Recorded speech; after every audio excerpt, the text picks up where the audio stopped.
True Sports episode 20 with myself and Lewis is on the air on Facebook, YouTube, and Twitter Live.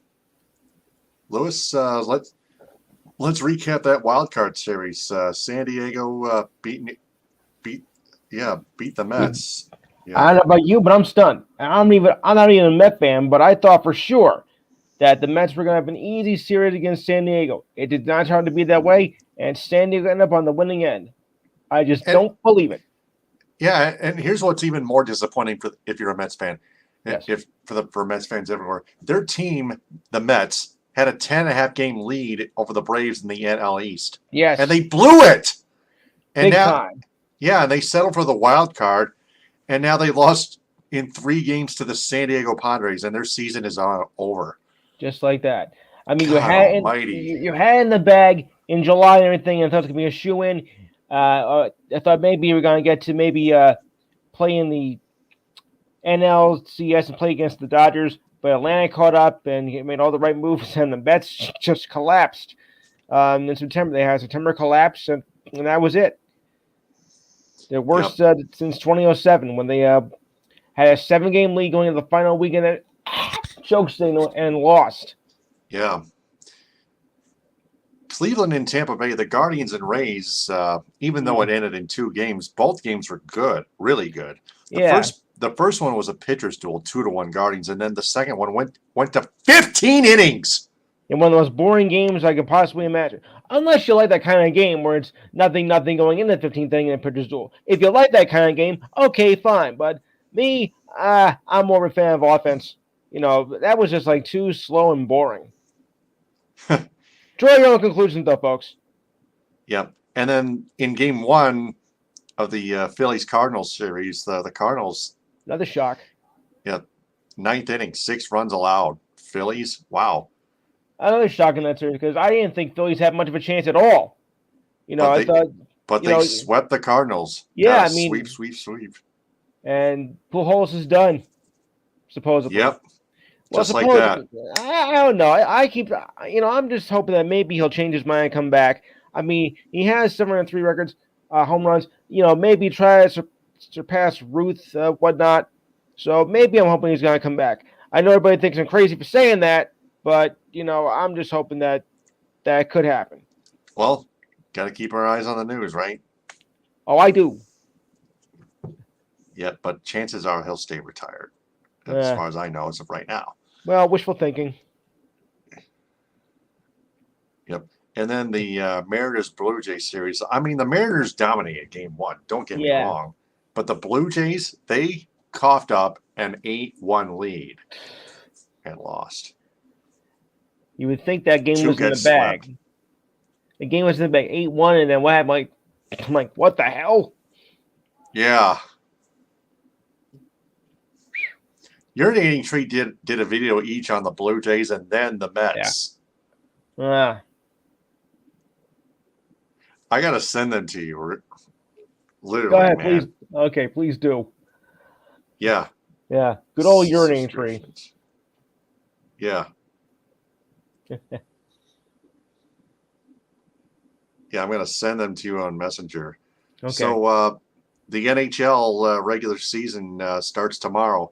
Colorado Avalanche are favorites to repeat as Stanley Cup champions, but you know they've got their target on their back. Everyone wants the cup. The Tampa Bay Lightning are looking for revenge, even after losing Derek Lalonde to Detroit. Yeah. My Wings, yeah. Yeah, well, Tampa Bay was looking beat up by the time they got to the finals, and the Avalanche was just, ready to take control over that. So, and they were missing players due to injury, so it was really Avalanche series to win. Yep, the Avalanche Cup to win. Yeah. I sent you the Blue Jays. Congrats, Blue Jays video. The Mets video is up next. Oh dear. Yeah, they're both very, very short. Yeah. Well, I know a lot of Mets fans who are not happy right now. They're both under a minute and a half. 1:18 for the Blue Jays, 1:16 for the Mets. Yeah, why prolong the agony if we don't have to? A minute 16 of torture is enough. Yeah. I mean, for Mets fans, Right. because they don't want to go through the agony like they just did. Oh boy. I know, Although right? game two, you have to give him credit. I mean, the ground was sharp and was like, well, it's now or never. And although they did just prolong their season for just one extra day, but if it wasn't for the performance in game two, they would have been done in a hurry. Yeah. Mm-hmm. Well, and then you got Monday Night Football going on. Oh, there's Brock Decent Lesnar. game. Decent game here. Mm-hmm.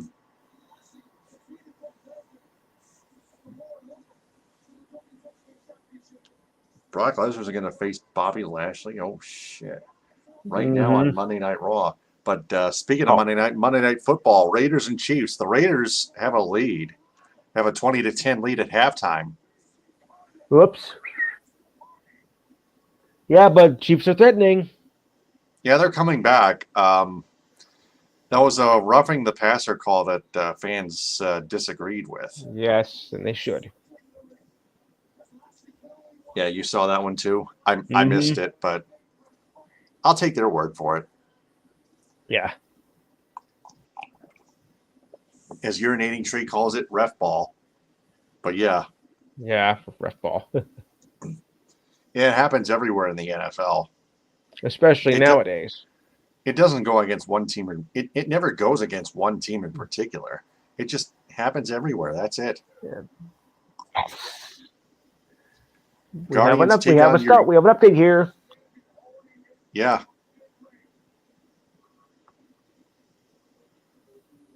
$2016 extra point pending, or might go for 2.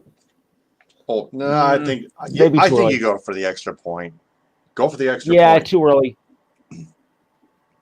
Right. Yeah, then you trail by just a field goal. Kelce with a touchdown. He's got 2 touchdowns tonight, just Travis Kelce. Yeah. He's a star. He's already been a star for almost a decade for those Chiefs. Oh, it's good. Okay. Yeah. Yeah, it's good. Whoa, off the crossbar and still good. Yeah. Wow. Yeah. Like a hockey play. It's off the crossbar. Oh no. And in. Yeah, anything's possible, Yes. But the extra point's not automatic anymore. Like in the last 5 years. Right. And then college football, Michigan and Indiana were tied at 10. Yeah. Michigan committed 10 penalties in the first half, but their second half they cleaned it. The Wolf, 10, yeah. But the second half they cleaned it up and they went on a 3-touchdown run, 21-0 in the second half. While Indiana just ran out of gas in Bloomington. If it was basketball, I would take Indiana. If it was basketball, you would maybe take Indiana, but since it was a football match, you had to go Michigan. And I don't know about you, but I am really looking forward to that game Saturday between Michigan and Penn State. I am looking forward to that game. Yes, yeah. High noon. Mm-hmm.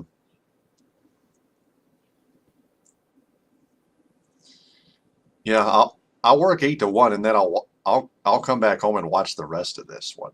Yeah. Game of the week right there. Yep. That's at noon on Fox. Yes. Alabama just barely held on in their game against Texas A&M. Yeah, I get this. Despite the win, they don't just drop from number 1 to number 2. They drop from number 1 to number 3, which is very unheard of after a win. Heard that. Now that's unusual. They were playing unranked Texas A&M, for God's sake, and they barely held on by a thin score. Not for nothing, but they always have a tough time against Texas A&M because remember last year they lost to Texas A&M. You can't take that team too lightly. No, even if they're not ranked, you cannot take them lightly. This year, Alabama dodged a bullet. Yeah, but dropping 2 spots despite a win, now that is very rare. Yeah. So Georgia reclaims number 1, doesn't it? Yep. Yes, they do. Mm-hmm. Also, you got, I I think you got Ohio State at number 2, Yes. don't you? Yes. Yep. Clemson's number 4. Michigan's number 5. Michigan is still just barely in it. They only dropped 1 spot because they cleaned up their first half act in the second half. Like I mentioned before, 21-0 over Indiana. After that 10 penalty game, just absolutely worthless. But yeah. But second half, more like it, baby. Still got to keep on pushing. But yeah, you got to go through Ohio State if you're Michigan. Yeah. Like you did last year, except you got to go on the road into the horseshoe. And you haven't beaten the Buckeyes in the horseshoe since 2000. When I was so young. They almost did in 2016, but they turned the ball over 3 times plus that controversy in the end. Oh, yeah. Yeah, J.T. Barrett was definitely short by a yard with the football, but still, flag. Jim Harbaugh is more to blame than the refs. Because Jim Harbaugh still had a timeout left after that controversial 4th and 1 spot call in double overtime. No. But Jim Harbaugh just keeps complaining and complaining, and not even communicating much with his team. And that's going to get you nowhere. Yeah. But Warden Manuel just lets Harbaugh run the whole damn thing. Mm-hmm. And that's just, and Harbaugh was signed to an extension, and now he finally, last year he and his team finally beat Ohio State in the Big House in a game where Hassan Haskins pulled a Sergei Fedorov, 5 touchdowns. Kind of like my reference when Sergei Fedorov scored 5 goals, became the first Red Wing ever to score 5 goals on December 26, 1996 at Joe Louis Arena in a 5-4 overtime win over the Washington Capitals. I think I remember that. Yes. Yeah. I'll send that to you eventually. The Russian Rocket. Yeah. Most importantly, the most important piece of the Russian 5. Get it? Fedorov, Igor Larionov, Vladimir Konstantinov, Vladislav Fetisov, and Vyacheslav Kozlov. Yeah. Slava Kozlov. Unfortunately, they went on to lose against the Avalanche in 96, and they won the Cup. No. That was the 96-97 season. Oh, okay. Then it was December 26 in 1996. Okay, then that year they did go on to win the Cup. Whew. Yes. What a game. What a finish. Yeah, and what a year, too. Yeah, I remember that game. When they added Brendan Shanahan prior to that season. That was the clincher. Well, that was the key ingredient. Yeah. Yeah. The Red Wings beat the Avs in 6 games in the Western Conference Finals. But not to mention that brawl, including Darren McCarty just eating Claude Lemieux for lunch or dinner or whatever you may call it. Brunch. Any meal you call it, Darren McCarty just absolutely hammered Claude Lemieux for a season after Lemieux put that sick hit on Chris Draper. I remember that too. Mm-hmm. That whole series.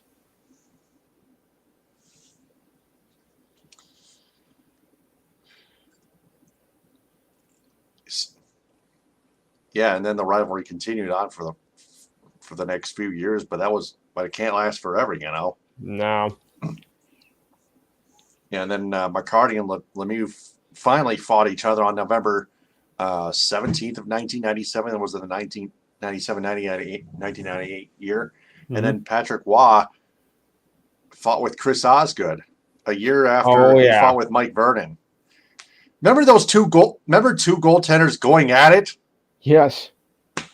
Oh, man. Beautiful. It was better than some boxing matches I've watched. Yeah, the 97 goalie fight was almost intentional, but the 98 goalie fight was more intentional than the 97 fight. Obviously. Yeah, that's been in some heavyweight boxing matches. On the ice, except, yeah. Yeah. Well, still, yeah, the NBA preseason is still going on, but it's probably going to be another week before its regular season goes on. The 18th it starts. It starts the 18th. 18th. Well, Yes. yeah. Yeah, that's a week from tomorrow. Yep. And that'll be another one of our topics for next week, Tuesday at 10. Yes. Oh shit. I work doubles on Tuesdays. My apologies, but all right. Yeah, we'll go Mondays at 10. All right, that's fine. From here on forward. All right, that's good. So yeah, the Chiefs are still in it, but now it's time for your true sports report. Go ahead and take it away. As we were just mentioning, the Chiefs, the Raiders still have the lead 20-17, 7:04 to go in the third period. Mahomes is 18 for 24, 157 yards passing and 2 touchdowns. Jacobs, 79 rushing yards and 1 touchdown on 14 carries. And Adams, 76 receiving yards and 1 touchdown. Other scores throughout the week, the Colts and the Broncos in a battle of the field goals, and the Colts won in overtime 12-9, which sounds more like a high-scoring baseball game if you ask me, but this was a football game. Wilson had 274 passing yards, 2 touchdowns, was 20 over 39. Jackson, 62 rushing yards on 13 carries, and Pierce had 81 receiving yards. Other games throughout the week are as follows. Giants over the Packers, 27-22. Rodgers had 222 passing yards and 2 touchdowns. Barkley, 70 rushing yards, 13 carries, and 1 touchdown. And Cobb had 99 receiving yards. I knew this was not going to be a great year for the Steelers, and yesterday was another reason that is being in the toilet, as the Bills just beat the living crap out of them, 38-3. Allen had quite a day, 424 passing yards, 4 touchdowns. He also rushed for 42 yards on 5 carries, and Davis had 171 receiving yards and 2 touchdowns. Close one here as the Chargers beat the Browns by 2, 30-28. Brissett, 230 passing yards, 1 touchdown. Eckler, 173 receiving yards and 1 touchdown. Williams, 134 yards. On 16 receiving. Vikings beat the Bears 29-22. Cousins, 96 yards and 1 touchdown. Cook, 94 rushing yards, 2 touchdowns, and Jefferson had 154 receiving yards. All right. Okay, here we go. Moving right along. Oh, boy. Patriots blanked the Lions 29-0. Goff, 229 passing yards, 1 interception. Stevenson, 161 rushing yards.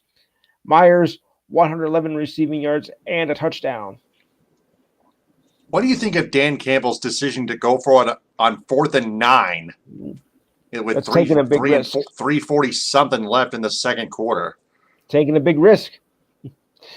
All right. It's not taking a big risk. It's just stupidity. Early in the game, still in the first half. Still with the 3. Yeah, not even in the 2-minute warning. 3:40 something left in the second quarter. Yeah. Well, as the old saying goes, stupid is as stupid does. Can't fix stupid. Might as well just get rid of it. Yes. Saints over the Seahawks, 39-32. Smith had 268 receiving yards, passing yards, and 3 touchdowns. Hill also had 3 touchdowns on 112 rushing yards, 9 carries. Lockett, 104 receiving yards and 2 touchdowns. This might be the big upset of the week as the Jets beat the Dolphins 40-17. Well, maybe not because Tua Tagovailoa was out with an injury, so that might have played a factor in it. Zach Wilson, 210 rushing yards. Morissette, 113 rushing yards and 1 touchdown. And Hall, 100 receiving yards on the nose. Buccaneers over the Falcons, 21-15. Yeah. Tom Brady, 351 yards, 1 touchdown passing. Mariota, 61 rushing yards. Fournette, 83 receiving yards and a touchdown. Yeah. Titans over Commanders, 21-17. Wentz, 359 passing yards, 2 touchdowns. Henry, 102 rushing yards and 2 touchdowns. And Brown, or what can Brown do for you, with 105 yards receiving and 2 touchdowns. All right, continuing on here. Well, it was a defensive type of a game, but the Texans beat the Jaguars 13-6. Trevor Lawrence, 286 passing yards and 2 interceptions. Okay. Pierce had 99 rushing yards, 1 touchdown. And Jones, that's Mac Jones, 104 receiving yards. Niners over the Panthers, 37-15. Garoppolo, 253 yards and 2 touchdowns. Wilson, 120 rushing yards, 1 touchdown. Smith, 69 receiving yards. Cowboys over the Rams, 22-10. Oh, yeah. Stafford had 308 passing yards, 1 touchdown. Pollard, 86 rushing yards, 1 touchdown. Coop, 125 receiving yards and touchdown. And that's the Lions' next opponent, but the Lions have a bye week coming up. Use it wisely. Yeah. Yeah. Yeah, but I think the Cowboys are going to be too much the week thereafter. I think the Cowboys will beat my Lions. Yeah. And the Cowboys also play the Eagles soon, too. Cowboys are good. Yeah. The Cowboys are smarter than the Lions and good, yes. Period. Better than the Lions. Even though they lost week 1, but ever since then they have, yeah. Yeah. Not asking the Cowboys to be perfect. Just be good. That's it. Yeah, exactly. Because you don't need to be perfect. That's kind of hard to do in this league.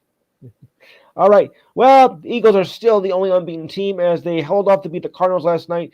Well, yesterday, I should say. 20-17. Murray, 250 passing yards, 1 touchdown. Hurts, 61 rushing yards, 2 touchdowns. Gerhardt, 95 receiving yards. Bengals will be having a Super Bowl hangover as the Ravens beat the Bengals 19-17. Good game nonetheless. As Burrow passed for 217 yards, 1 touchdown. Mixon, 78 rushing yards. And Andrews, 89 receiving yards and a touchdown. Yeah, I think Bengals are having a Super Bowl hangover. Oh boy, Travis Kelce just scored a touchdown hat trick, and the Chiefs just took the lead. 8-yard touchdown reception, 23-20. They lead the Raiders. 3:20 left at the third quarter. I was not expecting this to be that good of a game. Surprise! All right, so let's move on to next week's schedule. To lead off, the Commanders will face the Bears Thursday at 8:15. I don't think I'll speak to my brother this week. Your Sunday games, the 49ers will take on the Falcons at 1 o'clock, or just after 1 o'clock, I should say. Other early games, the Patriots take on the Browns. The Jets take on the Packers. The Jaguars will take on the Colts. The Vikings will take on the Dolphins. The Bengals will take on the Aints, or I should say the Saints. You call it what you want. Moving right along. Whoops. Falcons. The Falcons will take on. Oops. Continue on. The Saints will Yeah, Cowboys. Baltimore will take on the Giants. Oh boy, it's gonna be tough. Bucks will take on the Steelers. The Panthers will take on the Chargers, or the Rams rather. Extra points, Cardinals. good. Cardinals will take on the Sleazebags. I mean the Seahawks. Sorry. Bills will take on the Chiefs, and oh yeah, the big one, Cowboys take on the Eagles Sunday night. Oh yeah, I'm gonna love that. And for the Monday night game, it'll be the Broncos taking on the Chargers. I don't know how anybody's gonna feel about that, but we'll see. It, like I said, draw your own conclusions as usual because well, Denver's been disappointing this year. All right, so let's look at the standings here. The Bills lead the AFC East at 4-1. The Jets are now 3-2. The Dolphins are also 3-2, and the Patriots 2-3. Go figure that out, folks. But remember, this is not Tom Brady's Patriots. All right, in the North, the Ravens are 3-2. The Browns are 2-3. The Bengals are also 2-3, and Steelers are 1-4. Yuck. Well, I knew they were gonna have a bad game anyway, so we gotta figure that out.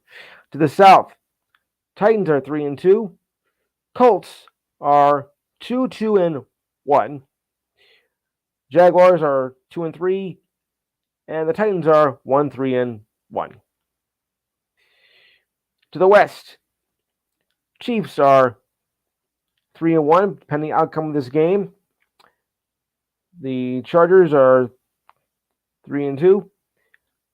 The Broncos are 2-3, and the Raiders are 1-3. To the Nationals, NFC, Eagles only unbeaten team at 5-0, but don't count Dallas and the Giants as they're now 4-1, and the Commanders a disappointing 1-3, 1-4 rather.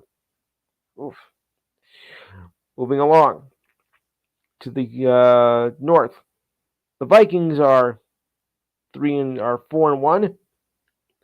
The Packers are 3-2.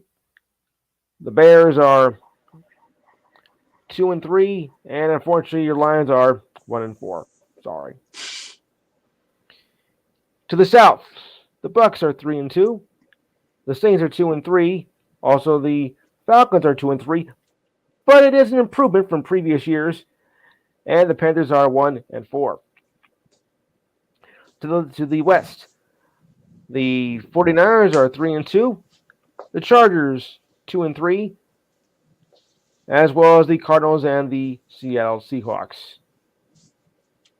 That takes care of that. So that Sunday night matchup, though, oh boy, I'm going to enjoy that. I am really going to enjoy that. And as we mentioned, tomorrow the NHL they begin. Okay, I'll look at this later. The NHL opens up another season, and it'll begin with, well, let's put it this way: a rematch of the Eastern Conference Championship as the Tampa Bay Lightning will take on my New York Rangers, which they should have won that series. Thank you very much. Oh boy. Against the Lightning? And, yeah, I think they should have won that. They could have won that. Okay. All right. And in the nightcap game, it'll be the LA Kings versus the Vegas Knights.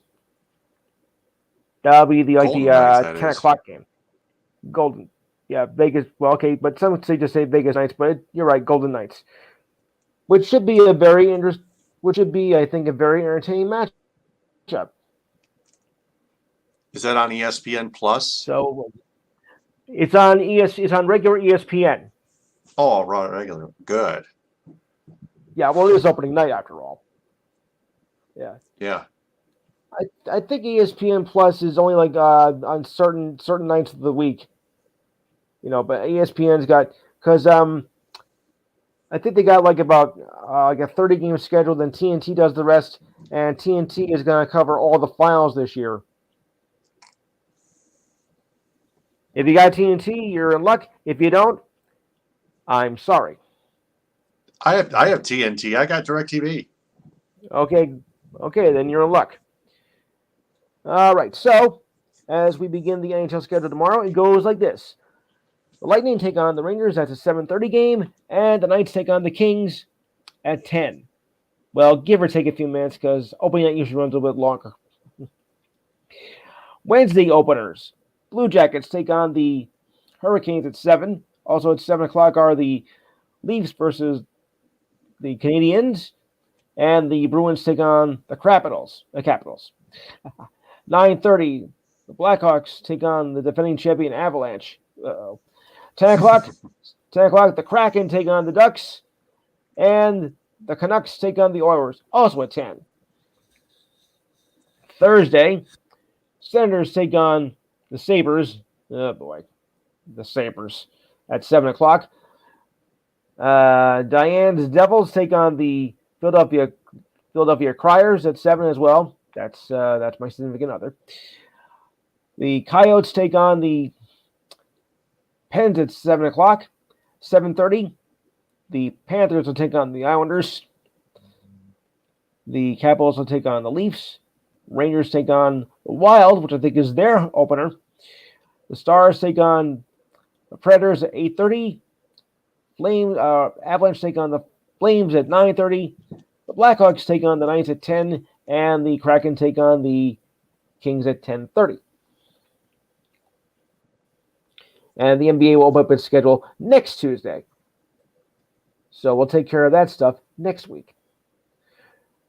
All right, so on we go to the headlines of the day. And it goes like this. Well, I don't know if anybody's really into the what's known as the LAV golf tournament because it's kind of like the rival of the PGA. But I found something interesting here. With only 2 events left in the season, Dustin Johnson has already earned $30 gazillion in earnings. Okay, in actual money, $30 million, but you get the idea. Even though he failed to make the top 10 for the first time, he did clinch the inaugural LAV individual championships. Well, bully for you. The 2-time major champ has already made and earned $12.7 million, $3 million of that coming from 4 victories in the LAV Invitational Series with 1 individual title. Winning the season's point total would net him another $18 million. They want big money in this league, folks. Trust me. Johnson has 120 points leading into this weekend's event in Saudi Arabia. He has a 42-point lead over Brandon Grace, who withdrew this last week due to an injury of sorts. Each event to the winner gets an additional 40 points. Johnson is the most significant player that Ray Norman signed for the rival league. He has held the number ranking longer than anybody since Tiger Woods, who said back in February he was sticking with the PGA Tour. That is until he changed his mind in June. Johnson, that is. Mm-hmm. All right. Well, the Lightning will have to do without defenseman Ian Cole, as there's an investigation pending into allegations made on social media that he assaulted a young woman a while back in a sexual manner when she was still a minor. In a statement, the Lightning said that we are aware of the situation of the allegations against Cole and are cooperating with the NHL on the investigation. Cole said in a statement through his agent Kevin Massagon that he completely denies but will cooperate with the investigation with the league, Lightning and legal departments in the forthcoming investigation. The allegations made against Cole remain in a statement posted to Twitter on Friday by a user whose name was not identified. The person said that Cole groomed her for 4 years, starting with her as a minor in high school, most likely a senior at the time, and knowing that Cole was well aware that she was a minor at the time of the alleged sexual abuse. Oof. The Twitter post did not specify as to when the alleged allegations occurred. The Lightning will not clarify when contacted by ESPN whether the investigation into the allegations against Cole will be conducted by the league, the team itself, or law enforcement. Cole's suspension is considered a paid leave, as told by ESPN's Emily Kaplan, who I think is a very good analyst. Okay, Clippers fans, you ready? Well, I know I'm not, but still. Paul George says he's putting his ego aside and made it clear that Kawhi Leonard is the Clippers' number one option and second star in the lineup. As they enter their fourth season together with championship aspirations, George was asked if there are any past championship winning tandems that could be used as a blueprint for them. Sure, look at Dwayne Wade and LeBron James. Well, yeah, as Miami Heat teammates. This said following their loss to the Wolves last night. This is an important season for the dynamic duo, who are looking to make their first final appearance as Clippers teammates. Leonard describing how both in George and him have grown together as leaders, as the dynamic duo point out to their relationship. The Clippers open up against the Lakers on October 20th. This will be the first meaningful game since Leonard tore his ACL in Game 4 in a playoff series against the Jazz. And that was painful, to believe me. Also painful to watch. Bradley Beal entered NBA health and safety protocols and missed tonight's game against the Hornets. The announcement came today. Actually, yesterday. The Wizards opened the season on October 19th against the Pacers, so he does have a week at least to get ready to be cleared to play. So that should be plenty of time. The Wizards have one more preseason game against my Knicks on Friday. Beal played in one of the first two Wizards preseason games that was played in Japan as part of the Global Series. LA Lakers general manager Rob Pelinka signs an extension that will take him through the 2025-26 season, although I can't imagine why. The contract was signed around the time Darvin Ham was hired as the Lakers' 28th head coach. The agreement was first reported by Yahoo Sports. On Saturday, the Lakers opened the season against the Warriors on the 18th.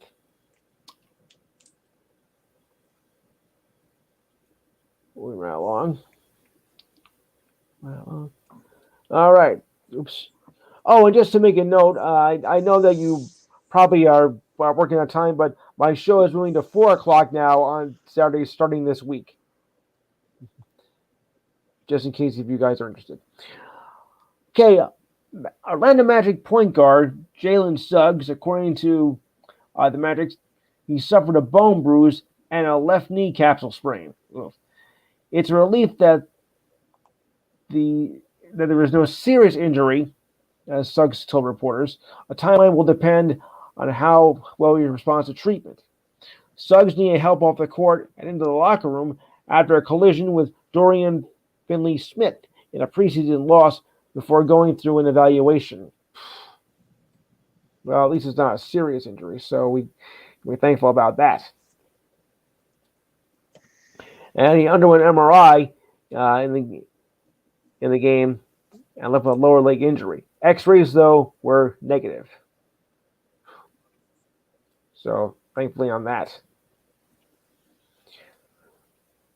All right, and as the NHL season begins tomorrow, the Canucks signed defenseman Riley Stillman from the Blackhawks back on Saturday for Jason Dickerson at 2024 second-round draft pick. Stillman scored 2 goals and 10 assists in 52 games last season for the Blackhawks in his second season in Chicago after spending 3 seasons with the Panthers. The defender has 3 goals and 15 assists in 108 games. Dickerson has 5 goals and 6 assists in 62 games for the Canucks last season. A first-round pick in 2013, he has 30 goals and 44 assists in 283 NHL games.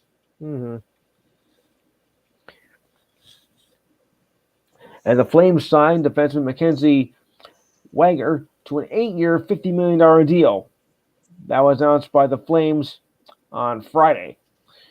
He came to the Flames in a July trade along with Jonathan Huberdeau in a trade that sent Matthew Tkachuk to the Panthers. Weegar was said to be a free agent next season, or likely at the end of this season. He was drafted in the 7th round of the 2013 draft and has 27 goals and 94 assists in 6 seasons with the Panthers, to go with 8 goals and 36 assists from last season.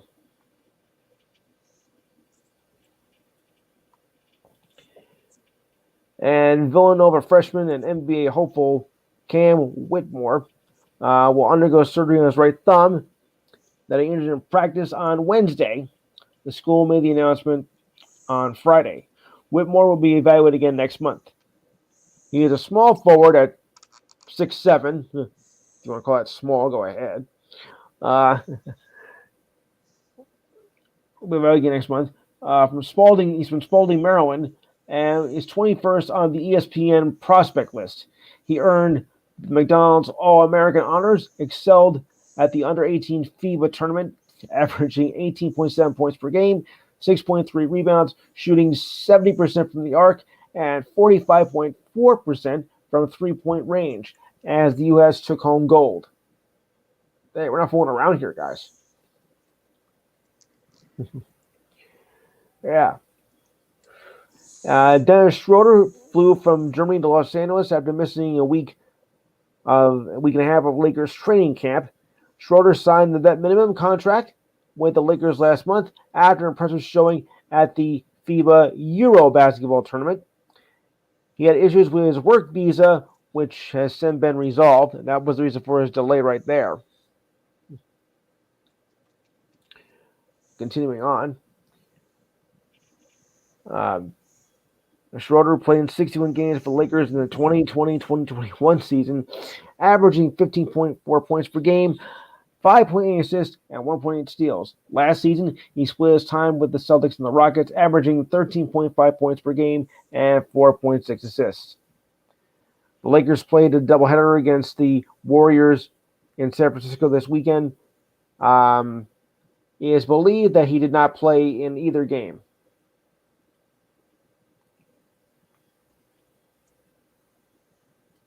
Okay. And of course, Draymond Green, well, he just can't seem to control his temper. As he had an altercation with fellow teammate Jordan Poole, set by general manager Bob Myers. Green did apologize. The Warriors are still in the process of a punishment for Green, but Myers is not expected to miss any games. Green threw a punch at Poole during practice on Thursday. The altercation began when both players started trash talking during practice and escalated and started a shoving match that concluded with Green punching Poole. They must have thought it was a boxing match going on instead of an exhibition basketball game. Okay. Yeah. And Joel Embiid has to make a big decision to make for the 2024 Summer Olympics to either play for France or Team USA. No, you cannot play for both. Sorry.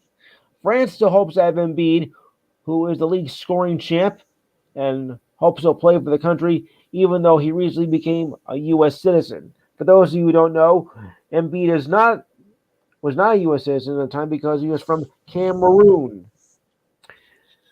Embiid, who plays for the Sixers, may choose to play internationally for the U.S. or France, but you can't have it both ways. Sorry. It was presumed that Embiid would play for France in 2024 at the World Championship this next summer, until Embiid revealed last week that he became a U.S. citizen. Embiid told the Associated Press last week, "It is still too early to make a decision," and it is. By league rule, Embiid must decide to declare choice to FIBA, the sports governing body, if he decides whether to play in the Olympics or the World Cup. Not for nothing, but it's not an easy decision to make when you really think about it. So it is his choice, but that's not an easy decision to make. All right. Despite a 1-4 start, Commanders coach Ron Rivera says he has no regrets about trading for Carson Wentz, adding that they need to build around him. Rivera said the difference between the 1-4 Commanders and the rest of the NFC East, who are 4-1, came down to a quarterback. No fooling people. The truth is that quarterback. This is a quarterback-driven league, and if you look at the teams that have been able to sustain success, they have been able to build it around a specific quarterback. The Commanders traded 2 draft picks to acquire Wentz, giving up a second-round pick in this year's draft and a conditional draft pick in 2023. That could count as the second based on play time. Meanwhile, the Eagles, Giants, and Cowboys all entered into the season with the same starting quarterbacks as they did the previous season. Washington had 6 quarterbacks in Rivera's 2.5 years at the helm. Under Rivera, the Commanders, though, were 15-21. Sorry, Steve, my co-host. Rivera said his point was that all the quarterbacks in the division had quarterbacks built around them. Dallas has won the last 4 in a row with Cooper Rush filling in for an injured Dax Prescott. Or as they might be saying now, Dax who? Mm-hmm. Rivera, who said Rush is now in his 3rd season with the Cowboys, plays well within the Cowboys want to run offensively.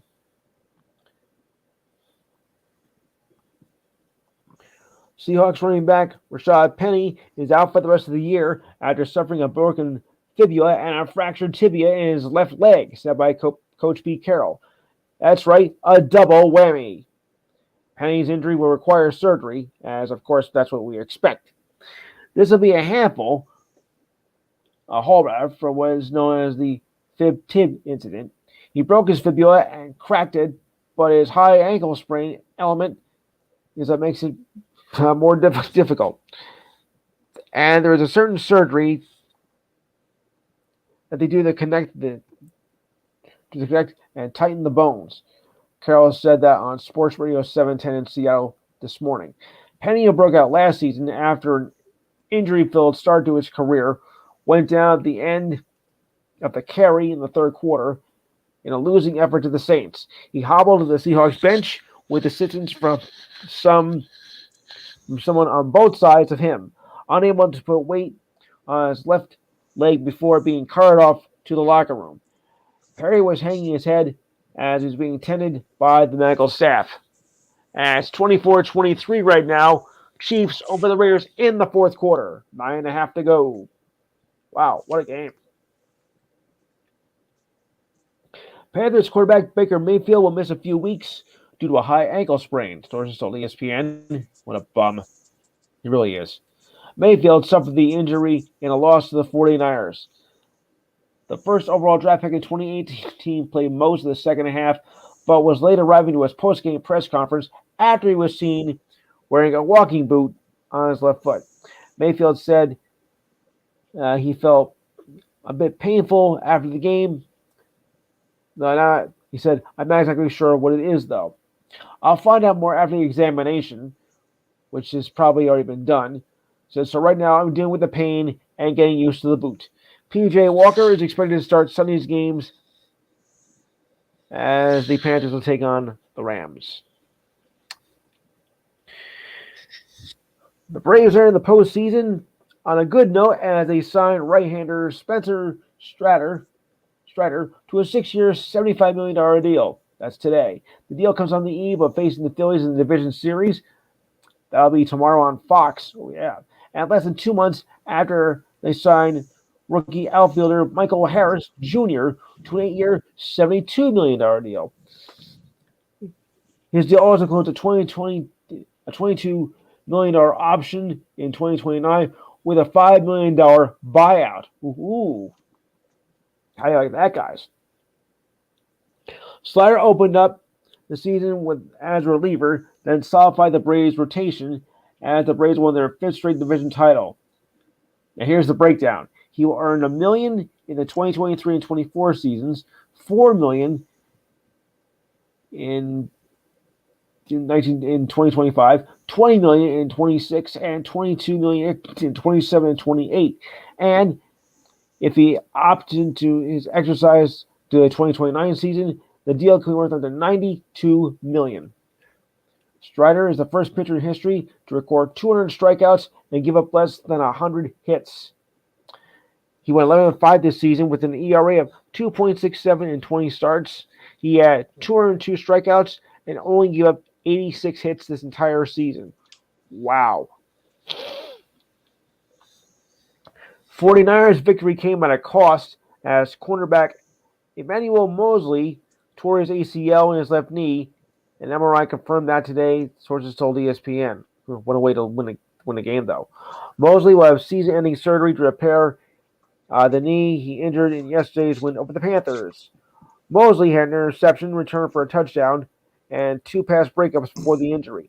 He emerged as one of the league's best corners through the first month of the season, poised to cash in as a free agent in the offseason. Instead, the 49ers will now turn to their group of what includes DeMondre Lenore, Ambry Thomas, and Samuel Womack to fill his spot. Travis Kelce just scored his 4th touchdown. Yeah, there we go. This is a battle now, guys. Yeah, he's got 4, dude. 4. Yeah, oh, but man. Good game. And the Panthers, well, they fired their head coach after a 1-4 start. Matt something. Yeah, after owner Dave Tepper said it would take 5 or 6 years to turn the franchise around. Ooh. That rule's firing came less than 24 hours after the loss to the 49ers and less than 3 years into a 7-year, $62 million deal. Okay. That he received in January of 2020 to turn the Panthers around. Why are they going for 2? That's crazy. As the way he did for his college programs. 7:25 left. Yeah. As he did for his college programs at Temple and Baylor, because Temple used to suck big time. They sure did. He was fired after an overall record of 11-27 and 1-4 this season. Under rule, the Panthers were 1-27 when allowing 17 points or more and 25 losses in a row. You should have given the hook a long time ago, buddy. Ugh.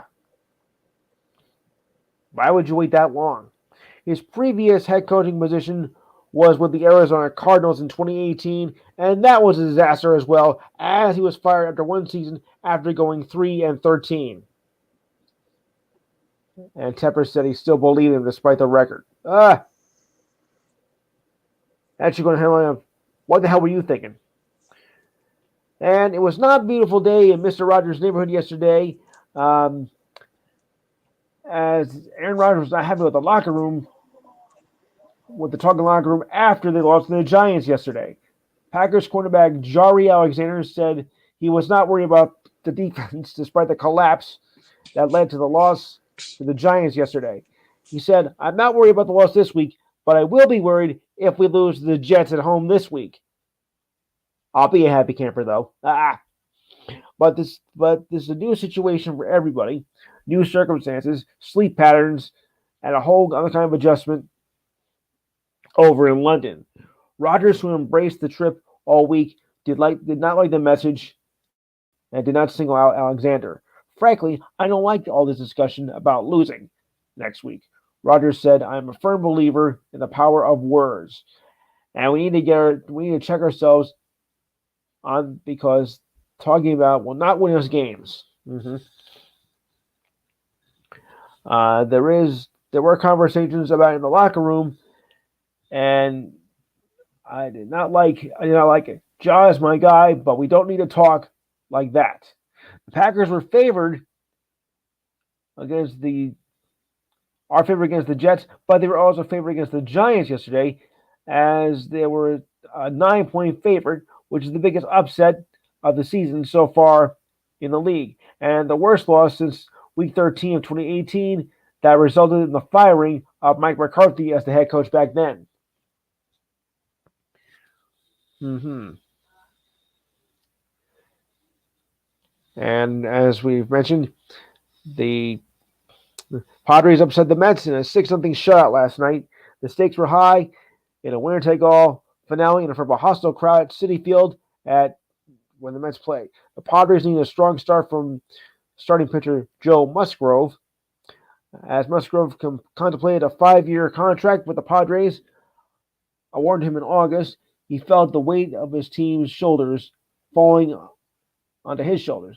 Musgrove told pitcher Austin Nolan that he had to give the best performance of his career, and he sure did. His predictions came true as he only gave up 1 hit and a walk through 7 innings and struck out 5 to give the Padres the series win and now face the Dodgers in the NLDS. Well, good luck with that one, buddy. You're going to need it. Throughout the night, Musgrove relied on his fastball, his cutter, and his slider, and retired the first 12 hitters.